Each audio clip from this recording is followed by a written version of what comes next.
सेव्यमान पावनाङ्घ्रि पङ्कजं ज्ञानयज्ञसूत्रमिन्दुशेखरं कृपाकरं नारदादियोगि वृन्दवन्दितं दिगम्बरं काशिकापुराधिनाथ कालभैरवं भजे।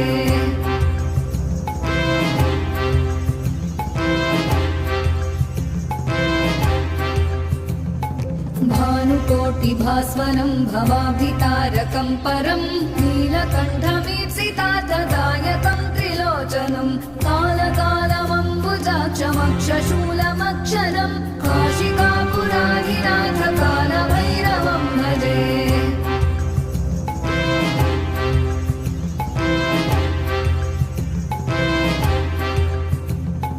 शूलटङ्कपाशदण्डपाणिमादिकारणं श्यामकायमादिदेवमक्षरं निरामयं भीमविक्रमं प्रभुं विचित्रताण्डवप्रियं काशिकापुराधिनाथ कालभैरवं भजे।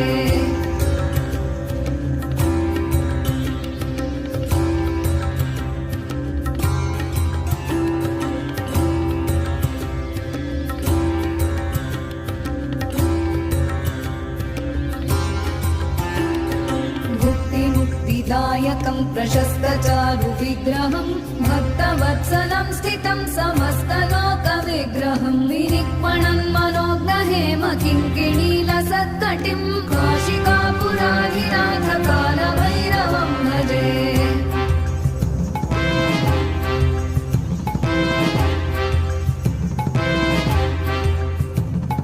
धर्मसेतुपालकं त्वधर्ममार्गनाशकं कर्मपाशमोचकं सुशर्मदायकं विभुं स्वर्णवर्णशेषपाशशोभिताङ्गमण्डलं काशिकापुराधिनाथ कालभैरवं भजे।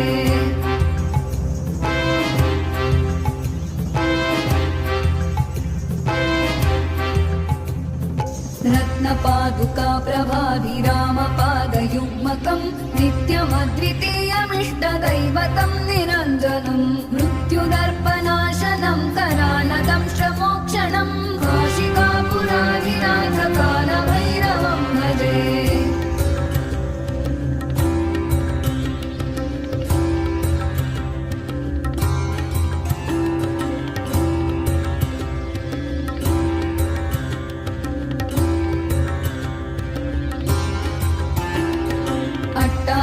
भिन्न पद्मजाण्डकोशसन्ततिं दृष्टिपातनष्टपापजालमुग्रशासनम् अष्टसिद्धिदायकं कपालमालिकाधरं काशिकापुराधिनाथ कालभैरवं भजे।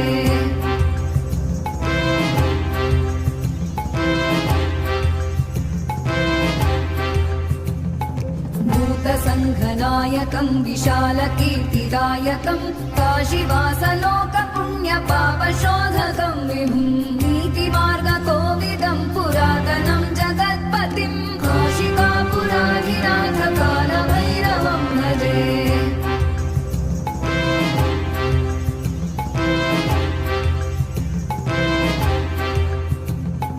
कालभैरवाष्टकं पठन्ति ये मनोहरं ज्ञानमुक्तिसाधनं विचित्रपुण्यवर्धनं शोकमोहदैन्यलोभकोपतापनाशनं प्रयान्ति कालभैरवाङ्घ्रिसन्निधिं नराध्रुवं प्रयान्ति